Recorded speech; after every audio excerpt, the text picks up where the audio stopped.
Ahora vamos a seguir hablando de los conceptos de los enlaces químicos con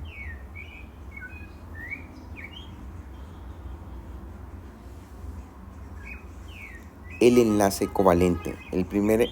Estuvimos hablando acerca del enlace iónico, ahora vamos a hablar del enlace covalente. El enlace covalente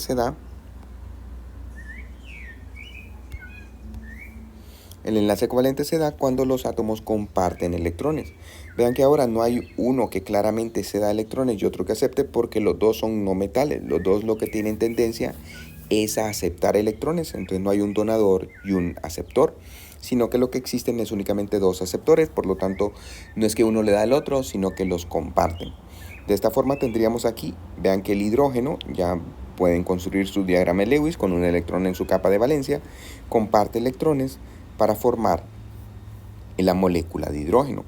Cabe destacar que es mucho más estable la molécula que los átomos por separado. Por lo tanto, en la naturaleza lo que van a encontrar es el hidrógeno gaseoso cuando haya hidrógeno, no es muy común, y no el hidrógeno atómico. Aquí el cloro, recuerden que habíamos hecho su diagrama de Lewis con 7 electrones y comparten electrones. Siempre comparten electrones para llegar a configuración del gas noble siguiente. Del hidrógeno, el gas noble siguiente es el helio, que tiene 2 electrones, por eso llega a tener 2 electrones y no puede llegar a tener más de esos 2 electrones. Para el cloro, comparte un electrón para llegar a tener 8 electrones, la misma configuración electrónica del gas argón. En el caso del cloro sí que puede llegar a tener 8 electrones en algo que se dice el rompimiento de la regla del octeto, que ya vamos a ver en qué consiste. Vean que aquí representamos el enlace mediante un par de electrones. El enlace también lo podemos representar mediante un guión. Recuerden que el guión lo va a indicar un par de electrones enlazados. Aquí igual tendríamos el cloro, la molécula del cloro ya no con pares de electrones, sino que el enlace lo representamos mediante un guión. Y estos electrones, los del guión, se le llaman electrones de enlace. Mientras que los que quedan no enlazados, como estos, se les llama electrones de no enlace. Son igual de importantes que los electrones de enlace para las propiedades del compuesto. Entonces, por eso que los diagramas de Lewis son tan importantes. Ya no solo nos indican las letritas, sino que nos indican los enlaces, cómo están formados. Y además si lleva pares de electrones no enlazantes o si lleva únicamente electrones de enlace. Para el fluoruro de hidrógeno les pido que hagan su diagrama de Lewis. Vean que el flúor tiene 7 electrones en su capa de valencia, el hidrógeno 1. Comparten para llegar a tener este diagrama de Lewis. Recuerden que el hidrógeno no puede tener más de 2 electrones. Para el agua llegamos a un mismo caso. Les pido que el oxígeno tiene 6 electrones, entonces comparte electrones con el hidrógeno y queda todavía con 4 electrones no enlazantes. Para el amoníaco, el nitrógeno tiene 5 electrones en su capa de valencia, comparte 3 electrones con cada hidrógeno para que los hidrógenos queden con configuración de gas noble y le queda un par de electrones no enlazantes. Y para el metano, el carbono tiene 4 electrones en su capa de valencia, los comparte los 4 para formar 4 enlaces con el hidrógeno. Recuerden que de esta forma todos quedan con configuración de gas noble. El carbono con 8 electrones, que es la configuración electrónica del gas neón, y el hidrógeno con 2 electrones, la configuración electrónica del helio. Aquí el nitrógeno tendría 2, 4, 6, recuerden que cada guión representa 2 electrones, y 2 electrones adicionales para llegar a 8 electrones.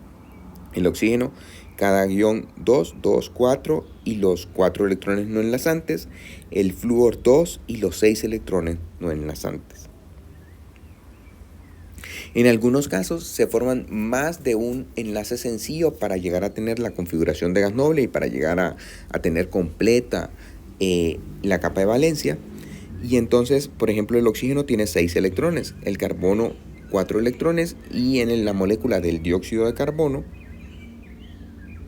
vean aquí, el dióxido de carbono, esto es lo que, si saben algo de química, sabrían que se escribe de esta forma. Pero ahora ya estamos creando los enlaces. No solo nos interesa saber qué es CO2, sino qué tipo de enlaces tienen, ya que eso nos puede explicar todas las propiedades del compuesto. Entonces, ahora, al tener aquí 4 electrones en el carbono, 6 en cada uno de los oxígenos, los combinamos de forma de que todos queden con configuración de gas noble. Si yo lo colocara de esta forma,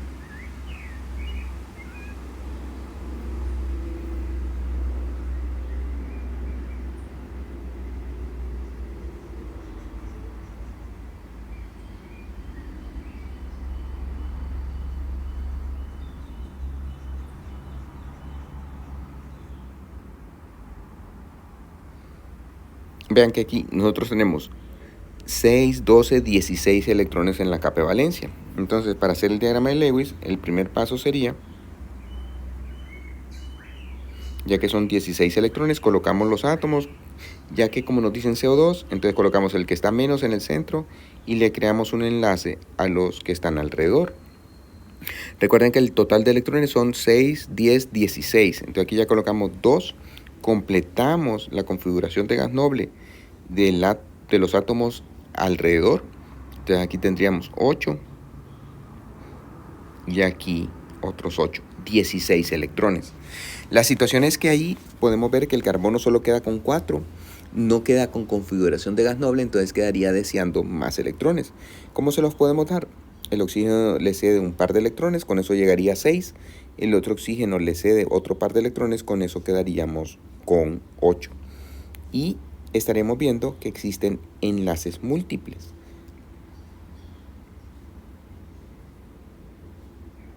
De esta forma, 16 electrones, el oxígeno queda con 2, 4, 6, 8 electrones, 2, 4, 6, 8 electrones y el carbono 2, 4, 6 y 8. Entonces este sería el diagrama de Lewis del dióxido de carbono. Aquí para el nitrógeno, vean que el nitrógeno tiene 5 electrones, 5 electrones.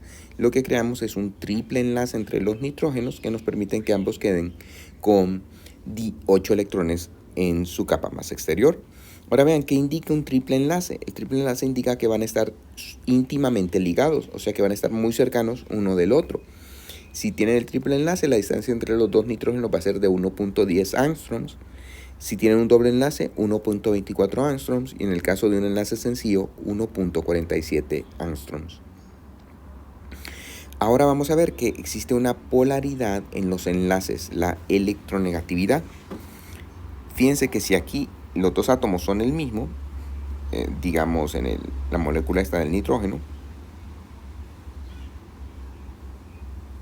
recuerden que compartieron 6 electrones que los vamos a representar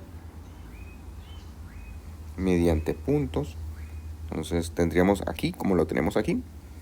La situación es que esos 6 electrones que se comparten, si ustedes saben, si alguien comparte algo, puede ser que uno se quede con más y otro se quede con menos. El caso es que si los dos átomos son el mismo, van a compartir equitativamente los electrones. No es que ninguno acapara más los electrones, sino que los electrones quedan compartidos equitativamente.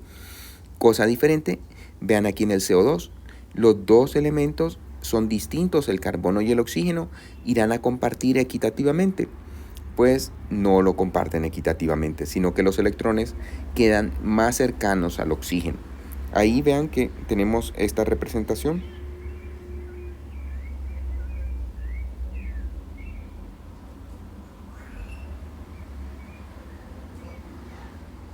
De los 8 electrones compartidos, nos vamos a centrar en cualquier lado, pero bueno, estos electrones que están ahí compartidos equitativamente realmente quedarían más cercanos al oxígeno.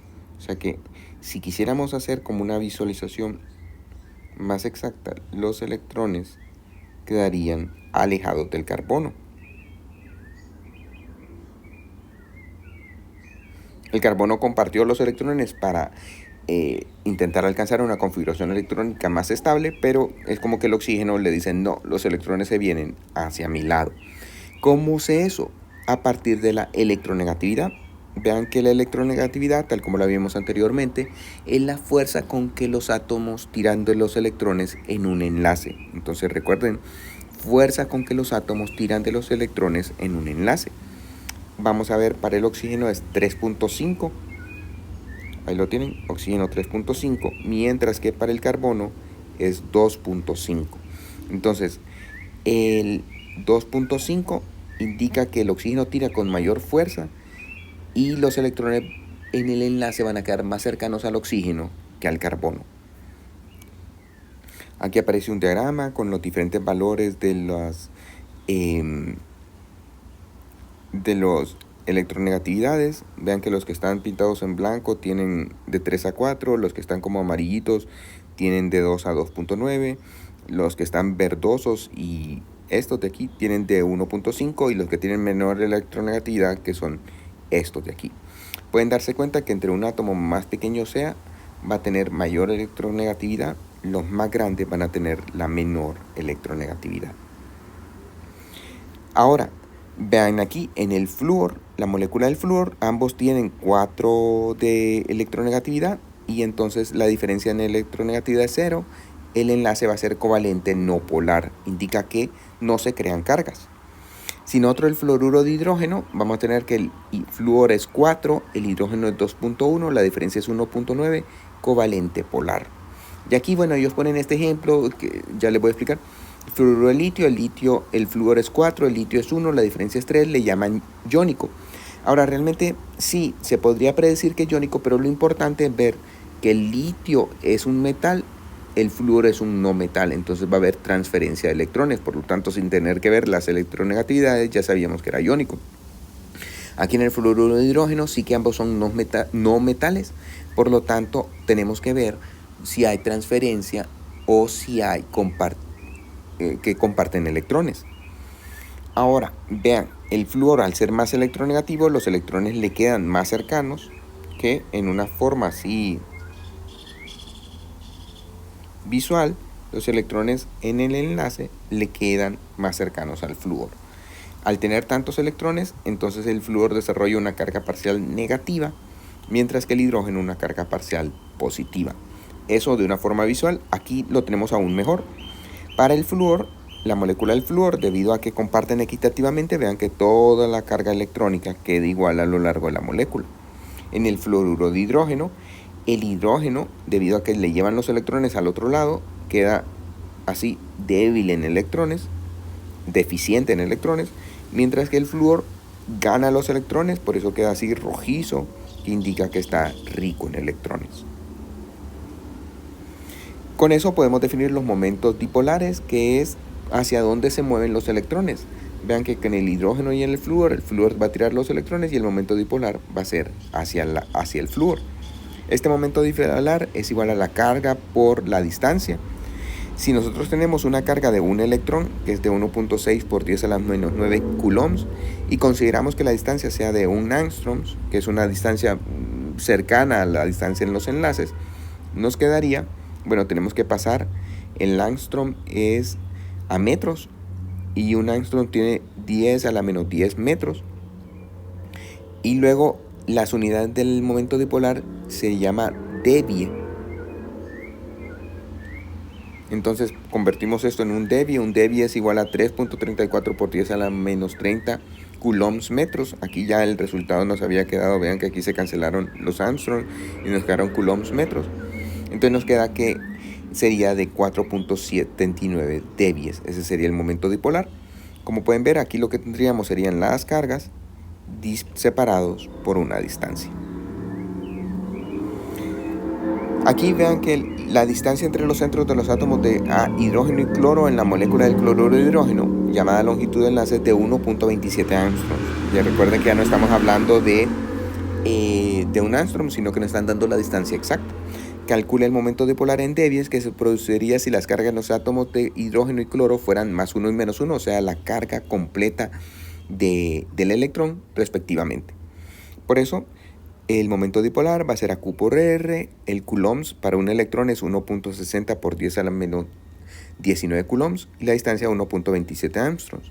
Lo convertimos en los angstroms a metros y este coulombs metros lo convertimos a debyes. El resultado 6.08 debyes.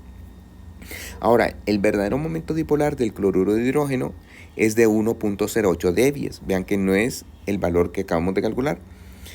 ¿Por qué? ¿Qué magnitud de carga en las unidades de los electrones en el átomo de cloruro de hidrógeno daría este momento dipolar? ¿Qué es lo que sucede? Recuerden que no hubo una transferencia total de electrones. No es que el hidrógeno quedó positivo y el cloruro negativo, sino que los electrones se compartieron no equitativamente. los electrones quedaron más del lado del cloruro que del hidrógeno. ¿Qué tanto más del cloruro del hidrógeno? No totalmente, porque vean que es 0.8. ¿Qué tanto? 1.08. O sea, no se transfirió totalmente el electrón al cloruro, sino que siempre lo están compartiendo un poquito con el hidrógeno. Para encontrar entonces qué tanto se transfirió, tenemos que darnos cuenta que el Q, la carga, va a ser igual al momento dipolar entre la distancia. El momento dipolar es de 1.08 devies. Lo convertimos a coulombs metros, que un devie es igual a 3.34 por 10 a la menos 30 coulombs metros. Y lo dividimos entre la distancia de 1.26 en Armstrongs, que pasamos los Armstrongs a metros. El resultado es 2.84 coulombs por 10 a la menos 20. Para ver qué tanto se ha transferido, entonces 2.84 por 10 a la menos 20. Un electrón tiene 1.60 por 10 a la menos 19 coulombs. Esto es 0.178 electrones. O sea que la carga parcial ya no solo la podríamos escribir como carga parcial positiva del cloruro como carga parcial negativa, sino en este caso sabemos qué tanto se ha transferido. 0.178 hacia el cloruro, que han dejado al hidrógeno con más 0.178. Aquí vamos a ver la longitud de enlace, diferencias de electronegatividad y momentos dipolares en los halogenuros de hidrógeno. Vean que la longitud de enlace para el fluoruro de hidrógeno es de 0.92 Armstrongs, la diferencia de electronegatividad 1.9, el momento dipolar por lo tanto 1.82. Para el cloruro de hidrógeno ya lo vimos, 1.27, 0.9 y 1.08. Y aquí los valores para el bromuro de hidrógeno, con momento dipolar de 0.82, y para el yoduro de hidrógeno de 0.44. Ahora vean, entonces, ¿eso a qué nos lleva? Vean que aquí en el fluoruro de hidrógeno se distribuye mucho más la carga, queda el fluoruro bien rojito, el hidrógeno morado de la deficiencia de los electrones. En el cloruro de hidrógeno noten las diferencias en colores, ya no tan fuertes. En el bromuro de hidrógeno más difuso. Y en el yoduro de hidrógeno aquí un poquito, pero nunca tan fuerte como en los otros. Entonces eso nos está indicando cómo se están distribuyendo los electrones en cada una de estas moléculas de los halogenuros de hidrógeno. Y esto nos lleva a una diferencia en la nomenclatura, en donde para un compuesto iónico, recuerden que se nombra primero el anión, entonces hidruro, generalmente con esa terminación uro, a menos que sea el oxígeno, que la terminación es ido, de magnesio. Como el magnesio siempre trabaja con +2, no es necesario indicar la carga. En este caso, fluoruro de hierro. Como el hierro puede trabajar +2, +3, entonces fluoruro de hierro, 2. Óxido de manganeso. Vean que en este, como es oxígeno, la terminación es ido. Y óxido de manganeso. El manganeso tiene diferentes cargas. Recuerden que el óxido siempre es 2-. Entonces, por 3 sería 6-. Y el manganeso en 2 tendría que contrarrestar la carga. Por lo tanto, cada manganeso tiene 6 entre 2. Carga de 3, pero positiva. Entonces el manganeso sería 3 más. Entonces sería óxido de manganeso 3. ¿Y cómo sabemos que es iónico? Vean, metal con no metal, metal con no metal, metal con no metal. ¿Cómo sé que aquí el hidrógeno está como no metal? Porque está asociado con un metal. En este caso el hidrógeno está asociado con un no metal, entonces va a funcionar como no metal él también. Y para la nomenclatura es únicamente se pone el que va a la derecha en terminación uro, sulfuro de, y se indican cuántos hay de dihidrógeno. En este caso es difluoruro, se cuentan cuántos hay de oxígeno. Y en este caso, como el oxígeno es el que va a la derecha, es el que se considera como el que ha cedido más electrones, entonces sería trióxido de dicloro. Se indican mediante prefijos las cantidades de cada uno de ellos.